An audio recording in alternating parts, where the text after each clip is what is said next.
पुण्यातलं एकतानगर पाण्याखाली अनेकांचं स्थलांतर. खडकवासलातून 45,000 क्युसेकनं विसर्ग कायम. पावसाला विश्रांती. मुख्यमंत्री एकनाथ शिंदे आज पुणे दौऱ्यावर. पुण्यातील स्थितीची पाहणी करणार. मुख्यमंत्र्यांचा आजचा दिल्ली दौरा रद्द. नाशिकमध्ये गोदावरी धोक्याच्या पातळीवर. गोदा घाटावर पूरस्थिती. काही दुकानं हटवली. आजही पावसाचा ऑरेंज अलर्ट जारी.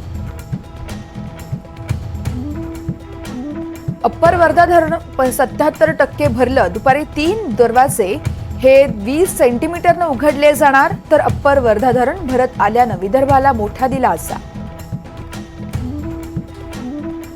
उजनी धरणातून भीमा नदी पात्रात 60,000 क्युसेक पाण्याचा विसर्ग. 16 दरवाजे 4 फुटाने उघडले.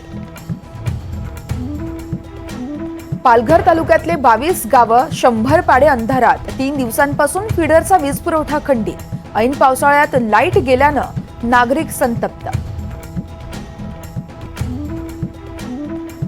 पहिल्या श्रावण सोमवारानिमित्त परळी, औंढा नागनाथ आणि यासह ठिकठिकाणी भक्तांच्या दर्शनासाठी रांगा. महाकाल आणि वाराणसीत देखील महादेव पूजेला गर्दी. बांगलादेशमध्ये हिंसक आंदोलनात आतापर्यंत 93 जणांचा मृत्यू. पंतप्रधान शेख हसीना यांच्या राजीनाम्याची मागणी. भारताकडून देखील नागरिकांना सजग राहण्याच्या सूचना. इराण कुठल्याही क्षणी इस्रायलवर हल्ला करण्याची शक्यता. लेबनॉनचा उत्तर इस्रायलवर हल्ले कायम. तर अरब देशांनाही इराणनं खडसावलं. इंग्लंडमध्ये अनेक शहरात दंगली उसळल्या. 3 मुलींच्या हत्येनंतर उजव्यांचा प्रक्षोभ.